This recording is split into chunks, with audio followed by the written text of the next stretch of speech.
How did your day go till now? It's pretty good. Okay, we are in fact participating for the first time, so it has been a great experience for us, and I'm sure it's going to be a very long association with this tech. So, okay, I'm Krish Rao. I head the Midwest and Central Market for TCS in North America. I've been with the company. This is my first job. So we are part of a larger group called Tata Group, an industrial conglomerate in 10 different industries, 30 operating companies, about $130 billion in revenues, about 1 million people as employees. So we are one of those operating companies.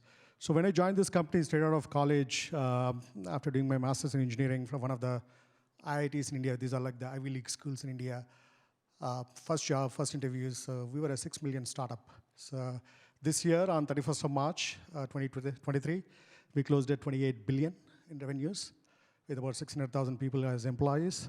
So that, in that sense, we are the second biggest IT services company in the world by brand, by revenues, by market cap. So that's what we are. Out of that, about 55%, about 15 billion we do out of this market. It's a huge market for us. And Midwest and Central, we do about 5 billion, about 15,000 people living here. And Twin Cities is a big market again for us, about 2,000 people here.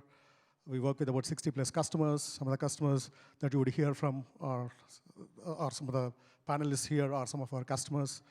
So what we do as a mission is the topic that we have for today. How do you drive your business using innovation and technology? That's what we do. We are in the mission of helping our customers to drive their business by bringing innovation and our services. So with that, I'll give it back to Jeff and let's dive into the topic and see what our Thank you so much, Krish. Okay, thank you. All right, if we can have our panelists start coming up. We've got 5 outstanding technology executives that I'm going to start asking some questions of, but more importantly, let's have you ask some questions. So be thinking of some things that you wanted to play Stump the CIO with, anything that's on your mind. Come on, Julie, you're up for any questions. That's not even remotely close to what we discussed this morning. Right. Okay. Well, that's the twist. So let's start out with some quick introductions. David, do you want to start? Sure. Hi, everybody. My name is David Bingenheimer. I work for Ecolab. I'm the global CIO. Ecolab is a chemical company, about 46,000 associates, about $16 billion in revenue in over 100 different countries, and over about 43 different vertical industry segments. I'm David Black. I lead technology and transformation for CHS. CHS is the U.S.'s largest farmer-owned cooperative, and we do everything from energy to agriculture to food, $50+ billion company. Hi, everybody. I'm Julie Durham. I'm the CTO for United Healthcare, which is part of United Health Group. If you think of United Health Group, we have 2 platforms that we go to market with that you would probably know. And if you think about healthcare, you really have 2 parts to healthcare, care and coverage. So if you think of the care side, so every time you're consuming healthcare, that's where Optum sits. And if you think of coverage, which is someone actually has to pay for it and fund it, that's where our payer organization sits, which is UHC. With that, we're about 380,000 employees across the US and globally. We're the Fortune 5 with $325 billion of revenue last year, and 250 of that coming through the UHC side. And if you look really closely, you know that there's nothing that UHC does that doesn't connect with Optum, including our technology organization. So I'm technically part of Optum Tech, which is why I've got orange on sometimes and blue on sometimes, dedicated to the UHC businesses. Yep. Awesome. Good afternoon. I'm Chris Chapman. I'm with Thrivent Organization, and I lead technology for our commercial and distribution teams. Many of you may not be familiar with Thrivent, but we are a financial services company that offers advice, insurance, generosity, investments, and banking. We're actually a Fortune 500 company based here in the Twin Cities, and we have roughly about 5,000 employees across the US. Good afternoon, everyone. I'm Steve Arsenault. I'm the CIO at API Group. API Group is a business services company located just up the road here in New Brighton, Minnesota. We're about a $7 billion company, about 27,000 employees, and we operate around the world at about 500 locations. All right, so I'm going to start out with some, turn this Off. There we go. With questions of each, and I started, David, with you, so I'm going to go to the next David. All right. So, you know, the future of agriculture is rapidly changing, and farmers are increasingly turning to technology to optimize yields. Well, what's the role that you see CHS playing in terms of positioning itself as a key provider of technology for the farmers and communities you serve? Yeah, sure. So maybe I'll provide some context to how I see agriculture changing. So agriculture has always traditionally played this role of feeding the world. And it's going to continue to play this role of feeding the world. And I think last time I was in front of maybe this group, we talked a little bit about even how that feeding the world model is beginning to change, because as demands for protein change, as nations develop, as countries continue to develop, as middle class develops, dietary changes. So we now have this challenge in front of us in terms of not just feeding people, but then feeding the animals, the pigs, the cows, the chickens that then feed people. And that was a story I'd probably tell you over the last year, 2 years, last maybe 4 or 5 years, in terms of how agriculture is changing. There's another dimension that's right in front of us. It's in front of us in terms of society, and that's the role agriculture is going to play in energy. So it's clear that there's a world in which more sustainable energy is going to be required, both in the production of energy as well as the way energy is being consumed. And a big piece of that, you know, we don't see a world in which you're going to put a battery in absolutely everything. There's going to still be liquid fuels and a need for sustainable, renewable liquid fuels. And when you play that picture out and you think about something like a renewable diesel, that comes from soybeans. So we see a world in which agriculture now will have even greater demands, societal demands, that include food, that include feed, and now include fuel. And I think what that means, not only from a production perspective and the use of technology in terms of how we produce agriculture, brings a whole new challenge to us in terms of supply chains. Agriculture and energy, and then the consumption by consumers of agriculture and energy really all come together. And we're going to be talking about and seeing a world in which we have supply chains in an integrated way that we've never had before. So if you think about the application of technology as well across supply chains, whether that's the management of assets, whether that's just creating visibility supply chains, whether that's interfacing and integrating partners in supply chains that have never had to integrate and interface before, those are all challenges that we face as a society and especially as an energy and an agriculture industry. So what's our role? Our role is to lead in that. Our role is to be that connector. In fact, that's really part of our mission statement, is to help connect farmers in the US with customers, global customers, and those supply chains that connect the two. So we see ourselves as leading not only in the transformation of our industry, but we see ourselves really in leading in terms of the technology it'll take to connect those integrated supply chains and to continue to increase and improve production agriculture. Thank you for doing all of that. We all need to think better how we feed the world. So, Julie, I'm going to turn to you. So, as CTO of, as you said, the largest healthcare company in the world, which is pretty incredible, how is Optum and UHC leveraging digital tools, data to help improve patient outcomes, drive down costs?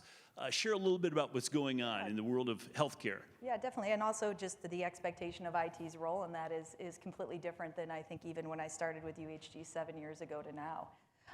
You know, we've always leveraged data and technology, but I think in a lot of ways we did that to optimize our business and our experiences, going after automating claims, et cetera.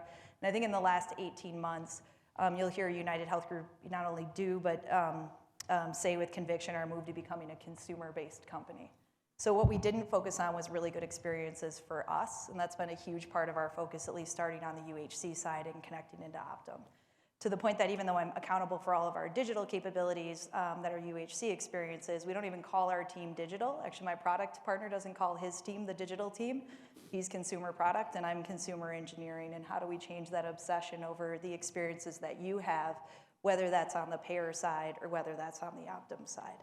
So just that huge mindset change, bringing that culture in, hiring people with product backgrounds, changing engineering's kind of dialogue at that table. We've seen a tremendous amount of growth across our digital capabilities. So actually in just the first 6 months, we saw 40% growth across our UHC digital capabilities just by bringing in better design, just by bringing in better marketing and driving you to personalized experiences. On top of that, a really underserved asset of ours was our UHC app. Actually, now we're at a point where 1 in 4 of all of those digital experiences is actually happening in the UHC app, and that's letting us do a lot of really interesting things between UHC and Optum. So now you have the ability to come in through the app, start to search for a provider, not to only know if you're covered by that provider, which for those of you know, that's a huge part of how you consume healthcare. Are you actually covered for what you're about to consume? We have the ability now to do real-time pricing across over 5,000 procedures that you can go into the app, take a look at, do price comparison across this provider and other providers with about 50,000 more of those coming. You can also look and see that as part of your benefits, you can consume Optum Virtual Care. So within a button, you can actually be, within a few seconds, connected to one of our Optum clinicians, know that you're covered for it, know what that looks like, and ultimately also start getting routed into our Optum Rx experience if you need a prescription. So things that you would have been bouncing around hundreds and hundreds of different portals, you most likely would have been calling us, not even trying to do that on your own.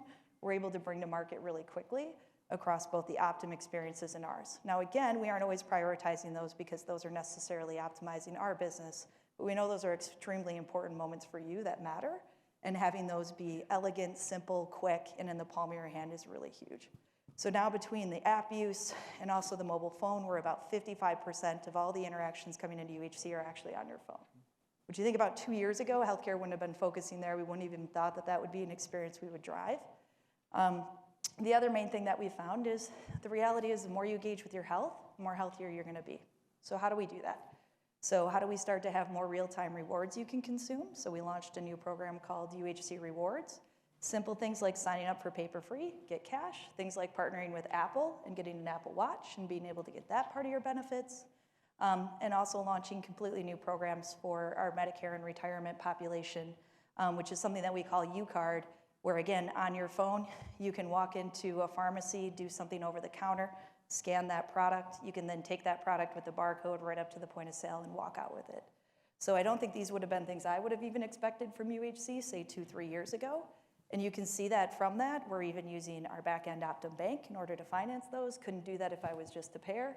Our partnerships with Walmart that bring that through, CVS, and obviously all the technology partners here. So I think that's super important that like I never would have expected healthcare to kind of start to look more and more like a consumer company. And I think the investment we've made in our culture, in the way that we obsess about your experiences, 8 a.m. ceremonies where we read consumer verbatims, right? Taking those into 11 o'clock meetings, and then by the end of the day, being able to change focus if we need to chase them, I think is a huge part of what people wouldn't have expected like an institution of UHG to start to be able to do. So. Well, no, you said earlier there's 35,000 people working in your technology teams. That's incredible. If you think about that, about 1 in 10 people at UHG is either on the product organization or in the engineering teams to try to make that go. You are a tech company. I'm going to take it back here to you, David, again. Sure. So Ecolab, celebrating its 100th year. Yes. Yeah, congratulations. Happy birthday for that. Thank you. But, Ecolab's been such a great leader in terms of clean water, infection control, hygiene applications. Right. What are some of the cool things in store from a technology standpoint that is going to continue to keep us clean, keep our planet clean? Sure. So I'll start with first our 100 years. So we're taking all of that domain knowledge and we're embedding it in all of our digital applications in the way that we engage our customers, engage our suppliers, and engage our employees. So we're helping a number of different companies around the world attain their ESG goals. That's something that's very important for everybody. We're helping them, particularly we want to be and are the leader in sustainability with relation to water. We have Ecolab Science Certified. So if you've seen that, you pull up to a restaurant, you see that Ecolab Science Certified. That means that they're following a pretty rigid program around the way that they handle food safety, around cleaning and all the rest of that.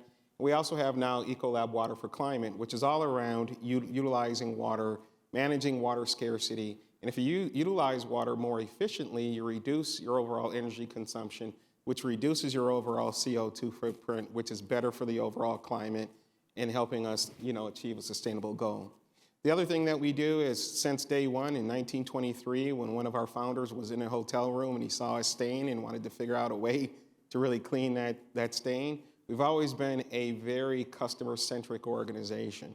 So we're doubling down on that. We're coming out with an effort called One Ecolab, which is how we can circle the customer and circle the globe and continue to put, from a digital perspective, the customers at the center of everything that we do. So we're very, very excited about the way that we're engaging our customers, the way that we're engaging our suppliers, and the way that we're engaging our employees. Very good. Well, we need that clean water. We need to stay healthy. All of those things. Steve, so API Group, I think, is an underknown story in Minnesota. It's a portfolio of 30+ companies, all in fire safety and alarms and so forth. Right. When you've got a portfolio of companies like that, how do you share best practices of technology, and what are some of the things you're doing for building safety that maybe we should all know about? Sure. As you said, API is maybe not a well-known company in the cities, but as I mentioned, we're a fairly large organization, and we're the #1 provider of safety and monitoring services in the world. And so part of that is technology enabled, obviously, and things like AI for camera recognition, and obviously sensors are huge in our business, so IoT platforms are very important to us. As it relates to integrating with other systems in the building, we don't build the systems. We essentially configure and deliver them and monitor them.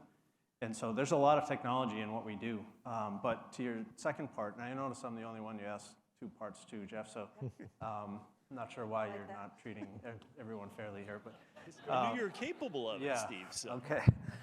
What was the second part? No. So on the businesses, yeah, we grew through acquisition. We were actually a private company until about 3 years ago, and we went public through a SPAC, and then made a major acquisition all within 3 years. And so a lot of change at the company, and traditionally the organizations, as you mentioned, the 30+, were mostly private, family-owned companies. And so when you buy a company like that, typically the owner or the founder stays on as the president of the company, and then they have an earn-out process, and so they're around for a while. And so the last thing they want is the CIO coming in telling them that we want to integrate their systems, because all they want is to be able to make their numbers, right? As well as provide services to the community and all that. But at the end of the day, they want to make their earn-out percentage, right? So it's a difficult thing. And so to answer your question, we do a lot of influencing through not necessarily like formal councils, but informal councils. And so getting like-minded people together to talk about things that are important to the business, and then trying to influence the leadership in the companies to obviously adapt to whatever it is that we're trying to drive forward. So a lot of influence management. It's a 100% relationship-based organization, and so do a lot of meetings and travel just to meet people and learn what they're doing. So it really is about building relationships. Yeah, well, you're the one to do it, Steve, so good. Hey, Chris, so until recently, Thrivent probably was more focused on technology to drive efficiencies and maybe not so much as thinking about it as a strategic enabler. And it's clear that things have changed over the last couple of years. I'd love for you to share a little more about what that digital transformation at Thrivent looks like today and where you're going. That was just one part, right? Yeah, that was Not fair at all.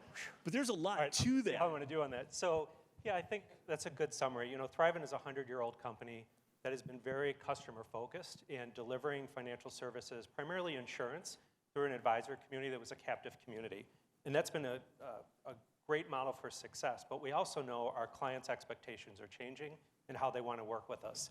And so I think our CEO made a pretty bold move a few years ago and made the statement to say, essentially, for us to be successful for the next 100 years, we have to learn how to compete on experience, not just on the products that we offer. We have great products, and that's a good start, but we really have to deliver an experience for our clients, whether they want it to be through an advisor or they want to be digital first or some sort of combination between the two. And so imagine taking a 100-year-old company and getting them to reinvent themselves, especially when we've been highly successful, we're very financially sound. We didn't necessarily have a moment that said, oh my, we have a crisis, we have to do something different. We were performing really well, which as you know, takes a lot of courage to be able to do. So what that's meant for our organization is really starting to invest in technology around how do we compete on experience. If you were in maybe one of the earlier groups, the breakout groups, we had some of our team members talking about our product operating model journey. And so early on in our journey, we thought we could just spend money and put tech in place and get different results. But I think what we found, it wasn't just how we spent money, it's also how we delivered those capabilities. If we want to be client and digital first, we needed to adopt a new way of working, a new operating model, and frankly, a new culture.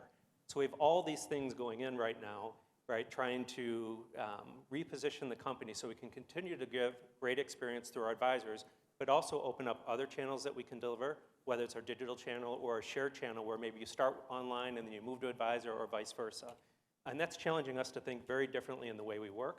I'd say the last thing I would say about this is really the culture and the team that we've had to put in place has been pivotal. We've had to ask folks to work in very different ways. We've had to ask many of our technology team members to challenge that the work we're doing might make it easier for an internal employee. Is that really going to make it easier for our customer? And so doing that in a company that's proud of their tradition, that maybe hasn't worked in that way in the past, has been a pretty big shift. We're about 18 months in, maybe 2 years into it. Some of this had started even before that, and I think I would say we're starting to find our mojo on many of these topics. It's fun to see the group that talked earlier. One of the measurements we use is when teams start to refer to themselves as teams, not the business or tech or distribution or whatever. And we're seeing more and more folks just refer to themselves as a team, focused on delivering a client experience or improving a client experience. And so I use that as a good testament that folks are really buying in and starting to live into this new way of working. Oh, that's great. Hey, while we're on team, let's talk about people for a moment, because this whole conference has been about technology, but as we all know, it's people that bring technologies to life. What are some of the challenges that you're all facing in terms of the workforce of today? We have disrupted workplaces. We're trying to figure out hybrid work. We're trying to figure out talent needs now and in the future. Love for all of you to chime in a little bit of maybe some challenges or opportunities or best practices you're discovering in terms of what you do. So chime in at any point. Yeah, I think, for Ecolab, it's changing our mindset in terms of where we source technology, right? So we work very closely with GenesisWorks, and we have, I think, 30 or 40 different GenesisWorks interns that will be, at Ecolab. We have, out of a number of our Indian facilities, our Fresher program that's very strong. We currently work, with people that don't have a traditional background, maybe they come from the military or they have some life experience that does that, as well as I think you have to think about continuing to attract and retain talent that has a different set of expectations in terms of the way that they work, right? So I'm from a different generation than my daughters are from. And so understanding that working model, particularly in a hybrid working environment, I think is very important.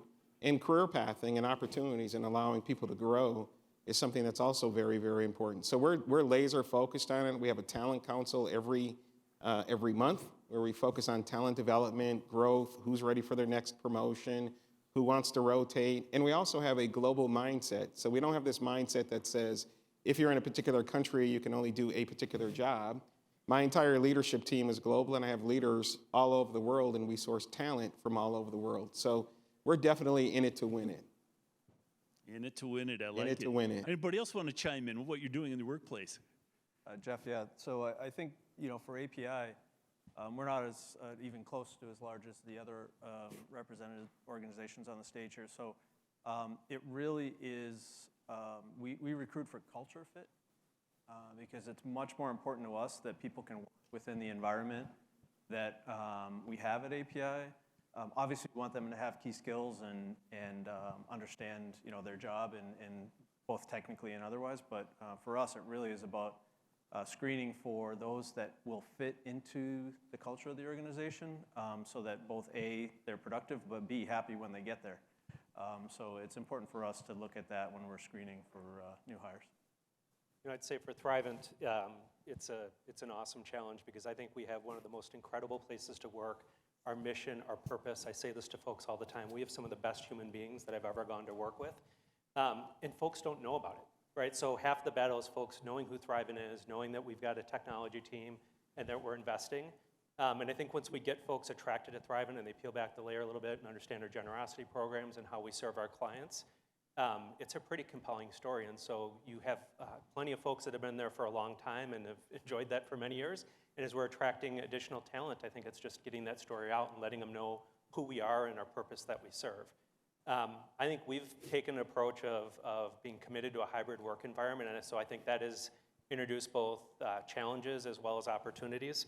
And I would say, like most companies, we're trying to figure out how do you live into it. We've been trying to be very intentional about how we bring folks together, especially since we're in 2 different primary locations between Appleton and Minneapolis. But over the pandemic, we've clearly hired people from other locations, take advantage of talent that was available in other markets. But now we're really focused on how do we make them feel like they're part of the organization. It's one thing to have the opportunity to go in the office in Minneapolis or Appleton and sort of interact with others, but if you're in a remote location, how do we build that same connection point? And so I think Thrivent's we've been sort of testing and learning on what works. I'll have some weeks when I'm in the office 3 days a week, and I'll tell you I'm exhausted. I go home every night, think, how did we ever do this 5 days? And then I look at folks that maybe are coming from a remote location, and they're like, this is the best 3 days I've had in a long time. So we I think, are trying to find that balance, like many companies. And I think, this idea of being committed to a hybrid work environment and really tailoring towards our team members, I think gives us a competitive advantage. But it takes us all to work on that. Like, just because I don't like to be in the office doesn't mean others don't, so I have to make adjustments to my approach. And I think as we're doing that, we're just seeing better results in terms of how people are feeling connected once they actually get to Thrivent. Oh, all good. And so, key theme for today was disruption. Thinking about disruptive technologies, disrupted workplaces, disrupted workflow. What are some of the disruptions that you're seeing in your organizations that either bring fear to you or you see as incredible opportunities? I think the talent and workforce thing is still in a kind of an evolution, disruption kind of phase from the pandemic, to be honest, right? Like, we swung the pendulum really, really far this way pre-pandemic, and said everybody must be in the office to be effective. Then we went the other direction, for sure. Obviously, minus our frontline workers. And trying to refine that balance, I don't think is as easy as it sounds. Like, we were also just kind of replaying. You go to different cities and different locations, they want a slightly different environment. They want a slightly different culture. My team and I were just out in San Francisco doing a summit between our product organization and some of the engineers. And 6 months ago, we tried to do a happy hour and only 10 engineers showed up. 6 months later, we do a happy hour and 200% more people show up, right? Like, it's kind of a weird environment to try to navigate and to make sure that everybody feels connected in this new operating model. So that alone, I think, is a bit of disruption. I think understanding how to keep your talent engaged is important. How to not lose your corporate your culture, basically, as you do this is also pretty huge. I think also then, too, anybody sick of hearing about ChatGPT? Like, every 4 minutes, someone's going to ask me a ChatGPT question. I think that we're all kind of facing that new level of ease of automation to get your hands on AI and large language models. But when you have something like healthcare, right, that can't be like a goofy write me a country song and hand it in front of someone. I think understanding how to have all of us collectively kind of respect and govern AI when we don't have the same mechanisms for communicating and connecting our community is probably the disruptive thing that we're trying to find our right balance on, at least for us. But I gotta admit, you guys are all raise your hand if someone has not asked you for a ChatGPT PowerPoint in the last 2 days, right? So. I think the other area too, so we've talked about talent, we've talked about disruptive technologies, but I think another thing that's at probably the forefront for all of us are the geopolitical events that are going on. And having to, as IT leaders, as technology leaders, having to respond to those more and more rapidly as kind of those dynamics change throughout the globe, and whether that's network segmentation or working with your supply chain to ensure that you can still, serve your customers, or making sure that your employees are safe. I think that's another set of disruptors that all of us are faced with in today's times. Yeah, I might just add, I think so many businesses coming out of the pandemic especially probably have been dealing with some sort of disruption. David's point, social, economical, remote work, those sorts of things. I see another dynamic in that our role as technologists is also to disrupt our business. Mm-hmm. And I think that can be uncomfortable sometimes for us as technologists to be willing to take that step to help disrupt our business. And I think sometimes it can also be uncomfortable for our business partners. Wait a second, what's the IT person doing talking to me about my improving my business through digital tools, digital capabilities, those sorts of things. So I also think we're in this interesting space, and we will continue to be, wherein it was spoken about earlier. I think someone mentioned the idea of just using, maybe it was you, Chris, teams, right? Talking about a team as opposed to sort of different components, maybe the way we used to self-identify groups. I think that's the world that we're going to live in, and we will continue to see this opportunity to disrupt, but it will be just that, an opportunity. And I think our roles continue to evolve as technologists in that space. Thank you, Dave. So hopefully there's some questions out there. I'm going to do one more. And this came up at a table conversation earlier. So as we all know, success in the technology world is a team sport. And we rely on our technology partners and vendors, many of them are in the room, to make these digital transformations happen. At a time when accessibility to leaders like you and leaders within your organization is increasingly difficult, how do some of those in the audience that have some solutions that they want to share with you, what's the best way to approach your organizations? I think for me, it's all about context. So there's a million solutions out there, but 100 that will fit within our business context. And I think, any partner will realize to be successful with me, you have to understand what our business objectives are, what the challenges are, and then make sure we talk about whatever solution set you're bringing to bear, how it helps move that forward and how it's going to help us deliver value. And so I think that's the most important thing. As at the end of the day, I'm a functional leader that is leading a function to deliver business value.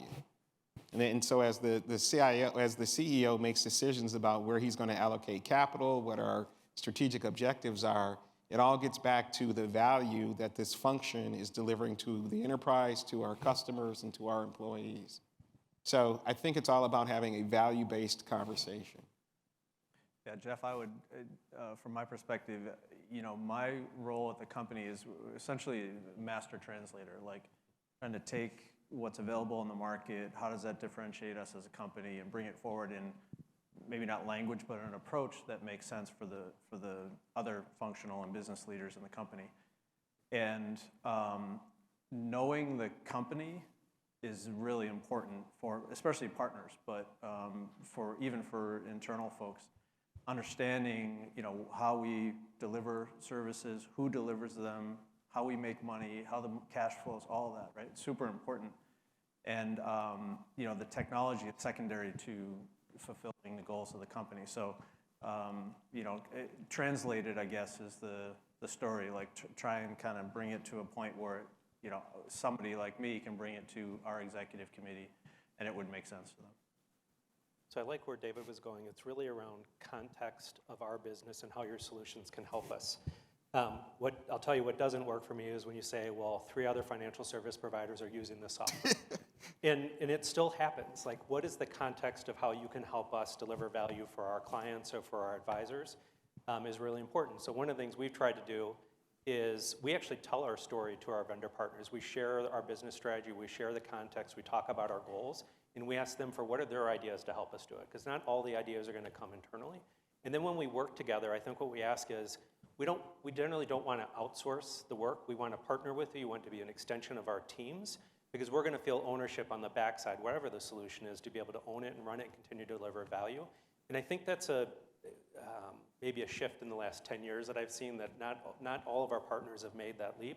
And so I would just encourage you to talk about how do you help us solve our business problems, not just what you're seeing in other companies, and then how you're going to set us up to be co-partners in terms of how we bring that solution to bear, I think is much more compelling from my perspective. No, that's good, Chris. Okay, can we bring lights up a little bit? And who's got questions out here? Ishmael, Keegan might have microphones out. Ishmael, or you can just stand up and shout. Hi there. So we have, I see 5 CIOs, CTOs up there. A big theme today has been digital transformation, a shift from project to product.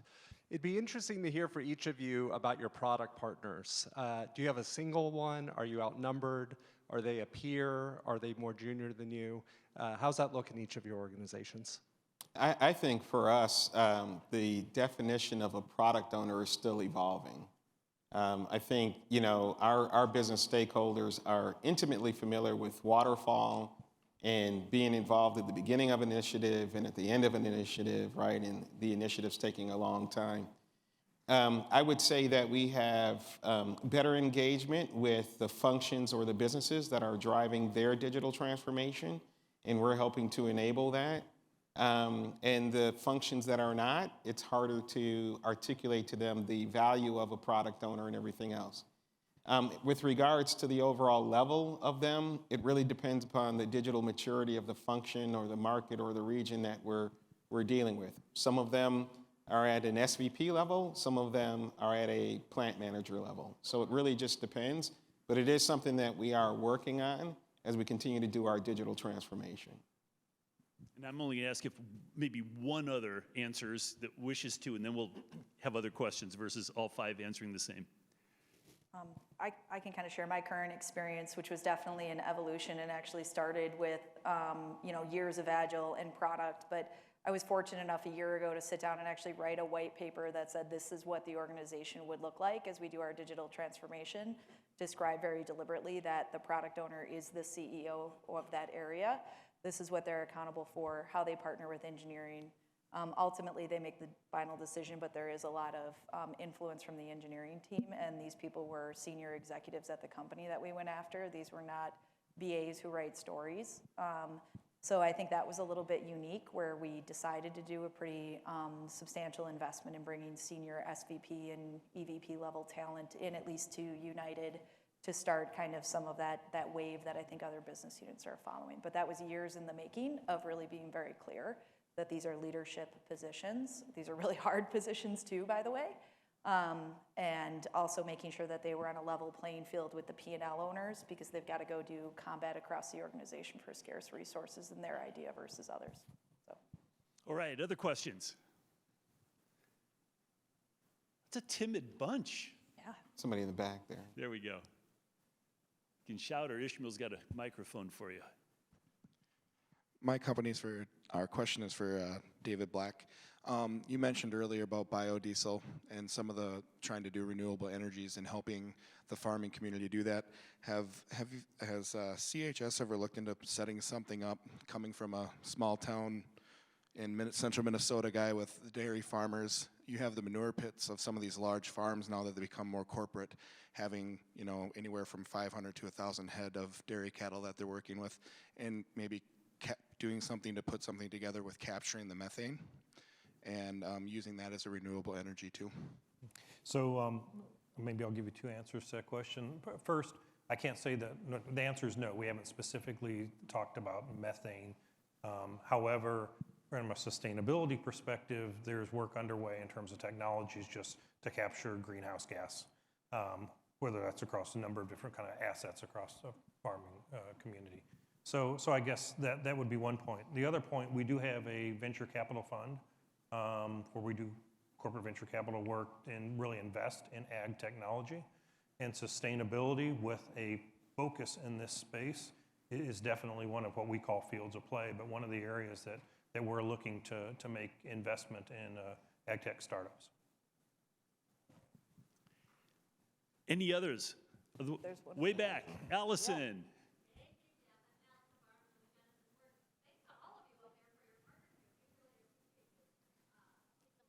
My question is, Genesis works with a whole lot of young people who are interested in careers and technology, and yet we've heard today about the profound changes impacting your industries and technology careers.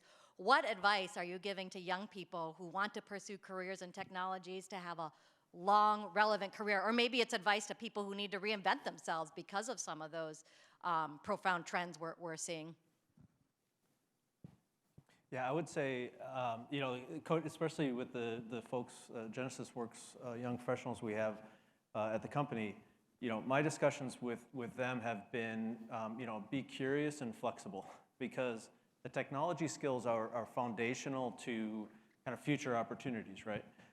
And I think that's really important that you have those key foundational technical skills. But obviously, business has shifted in my career for sure, massive shifts, right? And so like I was mentioning earlier, understanding the business, being curious about what the business needs to be successful is really important. And so it's not like don't be technical, it's be curious about other things while you're on that path. Yeah, along that theme, I would just add, just learn to learn, right? I mean, I think I've been doing this for 30 years. We were joking last night that computer science class was an assembler, and one of the people at dinner said, well, my child still took assembler, and they just graduated. So obviously, right, the schools need to continue to catch up, but we need to develop this skill to learn, because if we don't continuously learn, we're not going to be able to be relevant. And I actually think personally think that's exciting, but I think that's maybe a different mindset for some of the younger folks that are starting in the workforce, because it's going to be totally different in 5 years, let alone 30 years. And so if we build that skill set, the curiosity, continue to learn how to learn, I suspect those folks will be successful. And a quick plug for GenesisWorks. So you heard from Jay Shree at lunch.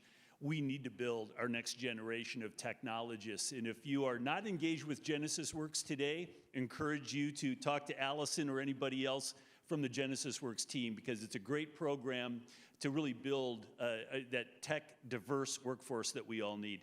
So next up, we are going to move on to happy hour. So it's been a long day. This is a chance for us to have some wine, some beer together, and really connect, not about tech, but connect about people. So thank you for being here today. Thank you to our panelists, and we look forward to seeing you at future events.